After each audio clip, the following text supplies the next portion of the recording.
Well, hello everyone. My name's Max.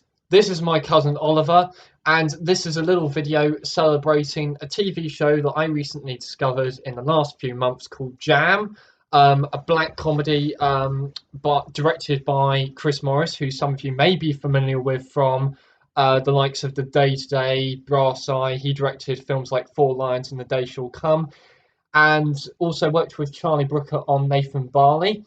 And this is, as I say, a show that he did many years ago that I recently discovered, and it turns 20 this year. So I thought, what better way to celebrate it than by doing a reaction to the very first episode, because no one seems to have done that on YouTube yet. And I thought I'd introduce my cousin to it. He's not, I think I might have emailed a couple of clips to him before, but he's not seen an episode all the way through before. Um, and I would like to stress, although he's not quite 18, this episode we're about to watch is the first episode, which is rated 15 by the British Board of Film Classification. So he can watch it. He can't watch the remaining 5 episodes, but he can watch this one. And a little warning that some of the content of the comedy, it does make light. Well, it doesn't make light of these topics, but it does talk about the sort of topics that comedies wouldn't dare trespass. I'm sure if you watch, Well, you'd it's be, hard to describe. It's neither. if you've seen Forked World, you'll Yeah, but whether or not it's comedy or horror is very much in dispute. So I think you'll see it in the corner, probably up there because there's more space up there.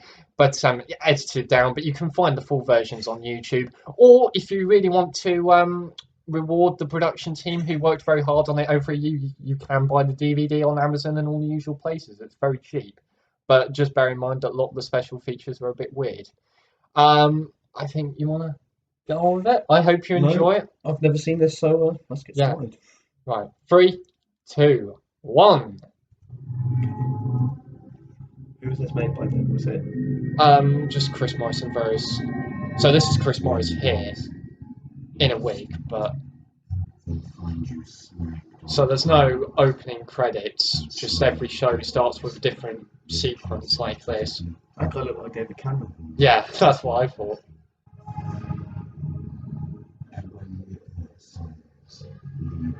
It's just wonderfully shot. To snuggle close and mangle bird, hoping soon you too be freezer-drawed. Ooh, chemotherapy rig, welcome. Apparently this was shot in the morgue of an asylum. And this apparently it was the children's wards, and the wall was only padded to 4 foot high. And then one of the young actors involved heard it was the children's ward and said they weren't surprised because they'd heard the screams, unlike everyone else.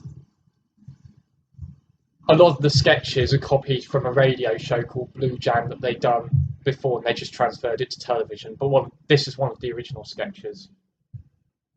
That was pretty creepy. It's supposed to be creepy. Well, it isn't. It's more farting. Okay. But this is one of the... I've got into a bit of a mess next. The visuals are pretty trippy, aren't they? Because your rhymes. Sounds like an understatement, but there was actually a version of this with even trippier visuals called Jam that you'll find on the DVD with more A's in the title. What was that? What were the visuals like on that one? It's hard to... So this actual scene wasn't too different, but the audio was a bit fuzzier.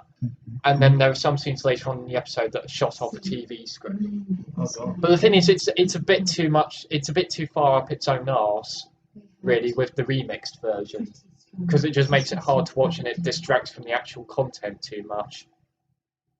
And there are some bits that are too subtle as well. I just love the way that it was shot originally. The lighting is kept very low, and the acting is really. I was thinking that was earlier. Just his facial reactions in a minute. This is Kevin Eldon, who's been in all sorts of things over the years. How do people think of this stuff? Just his eyes widened. It's not the only thing that was widening.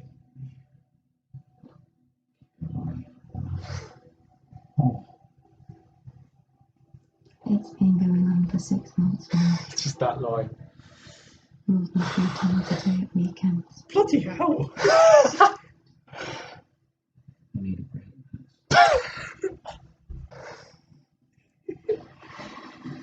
If you drink quite a lot, it's not so bad. I've been doing my bit too, Max. I love how he holds her hand at this point. And ladies. Mum's been going to bed with Brian. Disguised. I've been swapping your Vaseline around with poppers. Doesn't know it's me. I wear a crop top when we meet in the dark. Can you help Max? He's forced into a position he doesn't want to say yes, but he has no choice. Forced into. Well, no, he has no choice. He doesn't want to look like an arse, so. I was making an anal joke. And it's a bit of a running gag throughout the show. There's a cleaner sketch in episode 4 that's very similar. Okay, now this bit features nudity, but you'll be alright. It's only naked body. This guy here is basically a Jeremy Kyle figure. One of the running gags was chat show hosts going insane, and he used to host a chat show, but then he later on became a UKIP politician. So in some ways he did lose his mind. But I just love the way this is shot. It's not a particularly. It's a bit of a hollow idea, but it's just so well executed. The show is mental. And the music is great.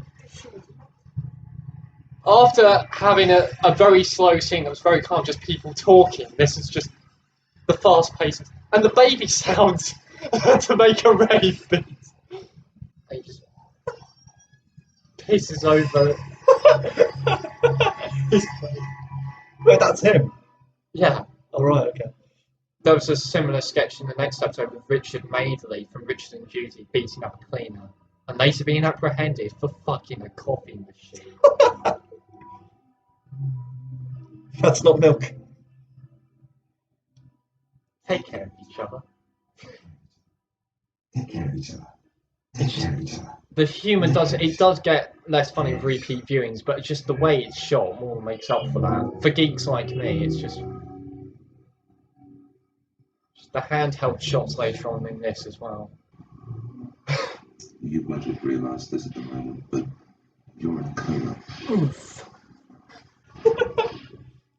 Obviously, parents in particular have a lot of difficulty coming to terms with symptomless coma. But it's very open to interpretation as well. Is this a real disease? Is the doctor just having a cruel joke? Or does he genuinely believe what he's doing is right? That's what I like about it.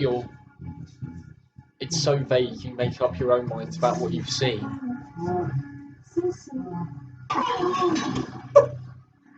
Runs against every instinct I have. The thing is, we shouldn't be laughing. He's basically trying to make the death happen quicker. He's performing a mercy killing, and it's just.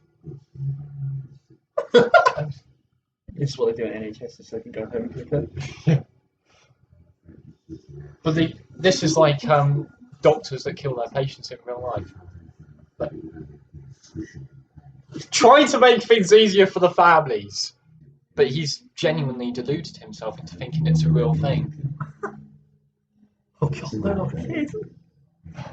Many more young people are going to die. Why is it just young people who catch symptomless comas? Because their brains burst easier. Maybe, yeah. They have their little teddy. Well, it's not a teddy, but... Well, it is. Yeah. Now, this next sketch that follows is one of the sketches from the radio show, and it's the audio is lifted directly from the radio show, and it's just photos. You know, I said, don't fuck me about. How do I drive that in? It's only 2'6" tall. He goes, you must have put on some weight. Mad. A fucking 4-foot Vauxhall cart? No, fucking yes. I find myself laughing at different points every time because it doesn't have a laugh It's track. up to you. You don't know where the cues are. I was just imagining this with a laugh track. This would be terrible. Well, 2'6" tall. I mean, what am I, fucking nutty? there was actually a special feature on the DVD where they had 2 scenes with a laugh track over the top, and you just missed the gags. Naughty. Now, this wasn't originally a scene I cared much for, but I actually like it more and more, just the melancholy of it. It's very sad. Did he kill himself? No. Pointless then. He's declared his marriage It's not a to the particularly new idea in terms of comedy. There was a Dead Ringers sketch where someone impersonating Brian Sewell, basically Brian Sewell saying he's going to marry himself for, but it's for reasons of vanity. But here it's just quite depressing. It's just he's just given up and said, right, fuck you, I'm going to do it on my own. I'm just driving the Just Married car all alone. And the Bill Evans music just underlines that. I'm really very happy. And you just get the sense that he's not happy. And he just walks into the distance. My dad walked in when I was watching this and he said, that's not funny, but that's not really the point with Jam. Not always, anyway. Which is why it's a bit of a simplification to call it comedy. This scene really sums up Jam very well. The cinematography of it, the music, everything's spot on, the acting, and the nihilism. Basically just... What would you call that aspect ratio? That's 16:9. But many. Oh, okay. Basically, he smashed up the poppadoms, which is a massive crime. Well, it is And pushed he's- up. yeah, and punched the ball by death. So that 30 seconds just sums up Jam for me. Just short and sweet. But no, it's 16:9, designed to fit on a 4:3 television. Because Oh, that's right. how Oh, yeah, TV yeah, was yeah, shot. yeah. It's a few months after this was shown, they went to 16:9. This is funny. And again, very well shot on handheld. It really works. Better than the radio show, actually. It's very true, that.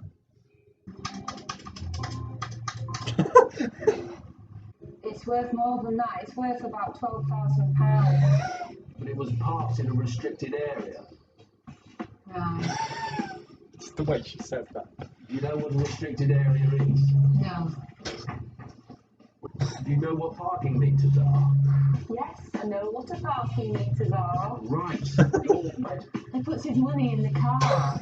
You should have put it in the parking meter. You put money in the parking Smart. He didn't put enough money in the parking meter. He'd rather be And I just said he puts his money doing in the something car. else. And he just says to give up because there's the queue and he wants to get off early. Like the NHS that you were talking about earlier. So he just gives up. I think it's funny anyway. Is it supposed to be like that, or is it just buffering? Oh yeah, that is meant to be like it. This sketch is great. Just very poignant. Just the music And is. suddenly he swung his leg over the parapet. Dropped off. This is Chris Morris again. Got up again, staggered about, went inside. Came out again onto the balcony, dived off. And did it again and again. Again, he just kept on going. I'd love to see this with realistic. I couldn't hear anything, although the window was open. Without the filter. I suppose the wind must have changed. Although it's just a massive splat when Oh. he hits. It seemed appropriate. He seemed locked into a very private act. Towards the end, they had to help him inside because he really was quite badly broken up. I don't think he could have made it up the stairs by himself. But after about 40 jumps, he just didn't get up anymore.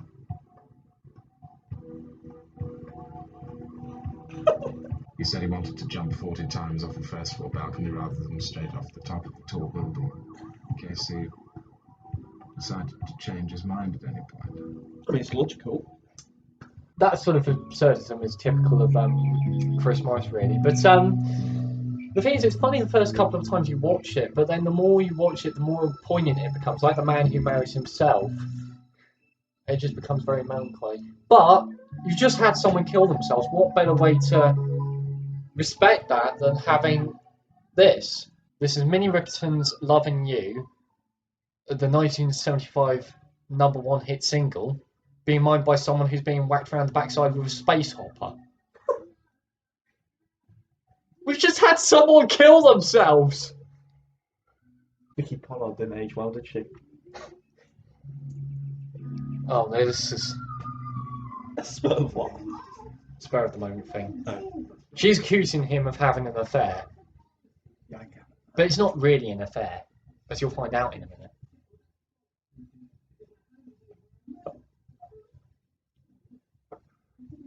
Three, 2, 1.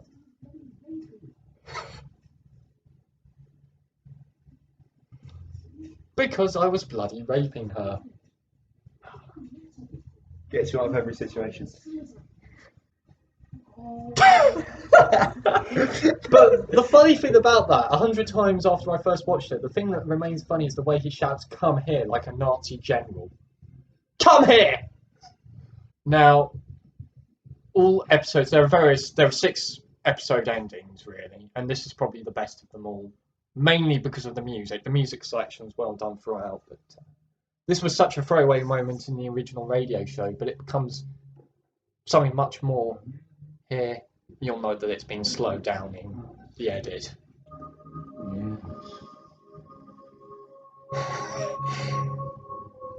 Yes, it is, isn't it? Could you leave me alone, Mama, please?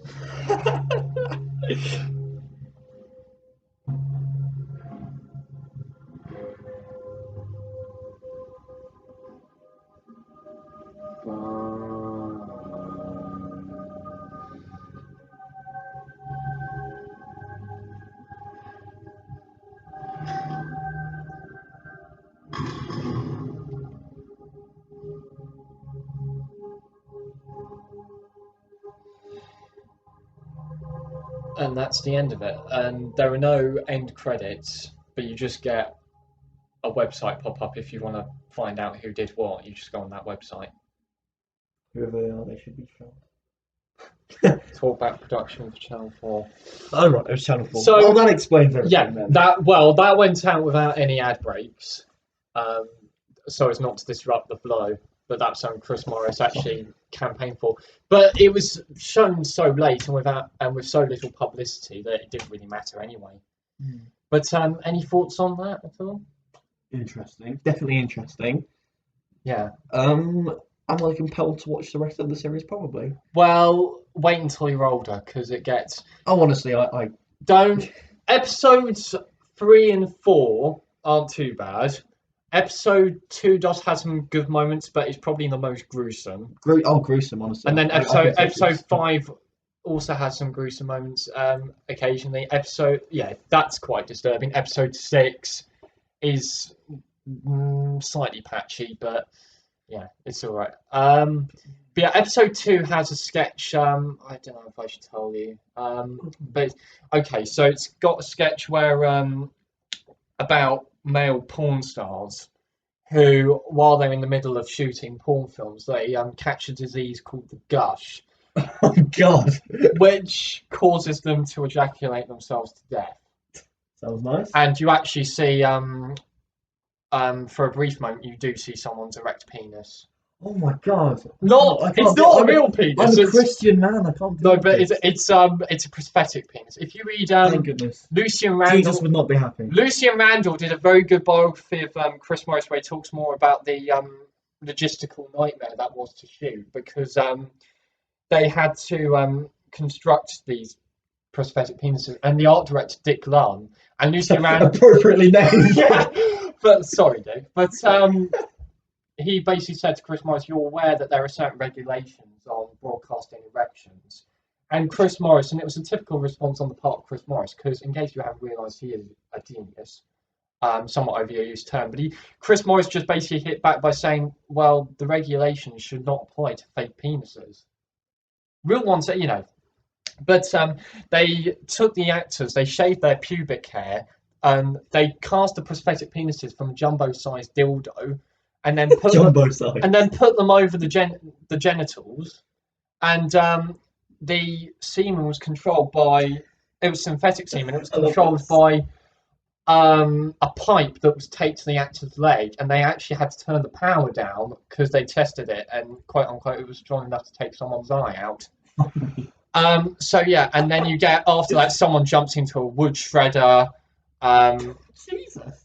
and then during the Man Who Married Himself sketch, he said, "Oh, is he going to kill himself?" He does say there's a similar sketch at the end of episode 2 where he basically, I'm 46 years old. I've got a wife and kids, very good career. Life can't get any better. I'm going to have my funeral now, and he's there to enjoy his eulogy and the music. He's dancing along to "I've Got the Sweetest Feeling," and then he gets low to the ground in the coffin. Speakers and microphones rigged up so he can sing "Abide with Me" to his kids to reassure them. And after a couple of days, he just starves to death. All right.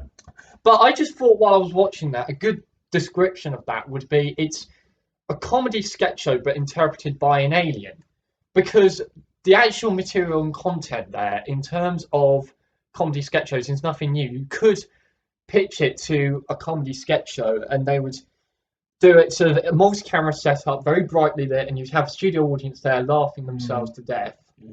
Not literally, but they would be enjoying it. And it would kind of be like, haha, and it would be all innocent. But here you get the consequences of that, where the doctor sketch, where the doctor goes, "Can you leave me alone now?" You actually get the woman go, "This isn't right, you know." And it's genuinely hurt, and it's treated as something very serious with the music and the way it's shot. But yeah, it's There's something about that. it's stuff that wouldn't look out of place in a conventional sitcom, but because the way it's treated and the way it's shot, it becomes something much more. It's like Chris Morris said in an interview, these are things that if you wrote them down a couple of lines, they would be funny, but they've travelled. They've evolved, got lost in translation. It's like a sort of, I personally think of it, it's over-analysing it, but it's either a celebration of nihilism or it's, or an examination, or it's an examination of the link between comedy and horror, and sort of black humour, and how much comedy relies on horror and people getting down on their luck, to put it mildly. And as someone who likes Frankie Boyle, I'm pretty much enjoyed this. Yeah. Some of Frankie Boyle's earlier stuff is good, but I just feel I just wanted to do something for the 20th anniversary and just talk about it. Because it's a show that I've recently discovered and I like it. If you want to find out more about it, as I say, check out the DVDs. Stu Bagful and Shrouded Hand have also done very good reviews.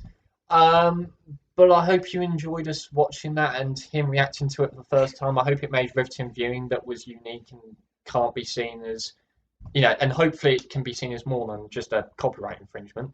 But what was I? I've lost my train of thought now. Subscribe to me, make sure. Yeah, subscribe to me as well. Subscribe to him, subscribe to me. And just dwell upon that, whatever it was. Hope you enjoyed. Yeah. Bye-bye. What do you think? Bit much?